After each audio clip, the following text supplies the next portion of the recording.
Hi friends, ನಿನ್ನೆ ವಿಡಿಯೋನಲ್ಲಿ ನಾನು ನಿಮಗೆ ನಿಫ್ಟಿಯ ಇವತ್ತಿನ ಟ್ರೇಡಿಂಗ್ ಲೆವೆಲ್ಸ್ನ ನಾನು ನಿಮಗೆ ಹೇಳಿದ್ದೆ.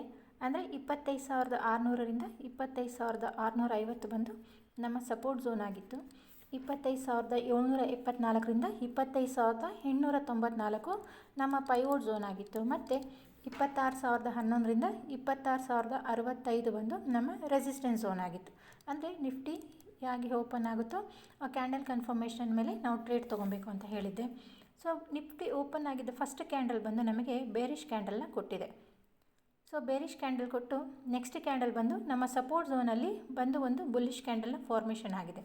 ನಿನ್ನೆ ವಿಡಿಯೋನಲ್ಲಿ ಆಲ್ರೆಡಿ ನಿಮಗೆ ಹೇಳಿದೆ, ನಮ್ಮ ಸಪೋರ್ಟ್ ಝೋನ್ಗೆ ಬಂದು ಒಂದು ಬುಲ್ಲಿಷ್ ಕ್ಯಾಂಡಲ್ ಕೊಟ್ಟರೆ ನಿಫ್ಟಿ ಬಂದು ಒಂದು ಅಪ್ ಟ್ರೆಂಡಲ್ಲೇ ಇರುತ್ತೆ ಅಂತ ಹೇಳಿದ್ದೆ.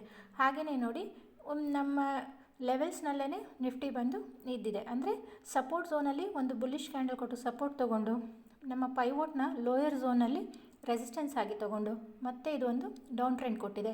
ಡೌನ್ ಟ್ರೆಂಡ್ ಅಂದ್ರೂ ಎಸ್ಟರ್ಡೇ ಲೋ ಏನಿತ್ತು 25,711 ಅಲ್ಲೇ ಮತ್ತೆ ಸಪೋರ್ಟ್ ತೊಗೊಂಡು ಮತ್ತು ಇದು ಪೈವೋಟ್ ಝೋನಲ್ಲೇ ಇದು ರೆಸಿಸ್ಟೆನ್ಸ್ ಫಾರ್ಮೇಷನ್ ಆಗಿ ನಿಫ್ಟಿ ಒಂದು ಚಿಕ್ಕದಾಗಿಯೇ ಒಂದು ಅಪ್ ಟ್ರೆಂಡಲ್ಲೇ ಇದೆ ಅಂತಲೇ ನಾವು ಹೇಳ್ಬೋದು. ಆದರೆ ನಮಗಿಲ್ಲಿ ಫಸ್ಟ್ ಕ್ಯಾಂಡಲ್ ಏನಾಗಿದೆ, ಬೇರಿಷ್ ಕ್ಯಾಂಡಲ್ನ ಕೊಟ್ಟಿದೆ. ಸೊ ಜನರಲ್ಲಾಗಿ retail traders already previous day ನಮಗೆ ಬಂದು ನಿಫ್ಟಿ ಬಂದು ಒಂದು ಡೌನ್ ಟ್ರೆಂಡಲ್ಲೇ ಇತ್ತು.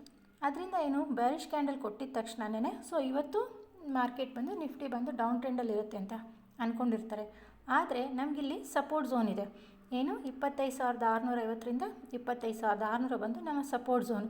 ನಿಫ್ಟಿ ಇಲ್ಲೇ ಒಂದು ಬುಲ್ಲಿಷ್ ಕ್ಯಾಂಡಲ್ ಫಾರ್ಮೇಷನ್ ಕೊಟ್ಟು ನಮಗೆ ನಿಫ್ಟಿ ಬಂದು ಅಪ್ ಟ್ರೆಂಡಲ್ಲೇ ಇದ್ದಿದೆ. ಸೊ ಡೈಲಿ ನಿಫ್ಟಿ ಅನಾಲಿಸಿಸ್ ಮತ್ತು ನಿಫ್ಟಿ ಟ್ರೇಡಿಂಗ್ ಝೋನ್ ವೀಡಿಯೋಗಳಿಗಾಗಿ ಶ್ರೇಷ್ಠ ಟ್ರೇಡಿಂಗ್ ಅಕಾಡೆಮಿಯನ್ನು ಚಾನಲ್ನ ಸಬ್ಸ್ಕ್ರೈಬ್ ಮಾಡಿ. ವಿಡಿಯೋ ಇಷ್ಟ ಆದರೆ ಲೈಕ್ ಮತ್ತು ಶೇರ್ ಮಾಡಿ. Thank you.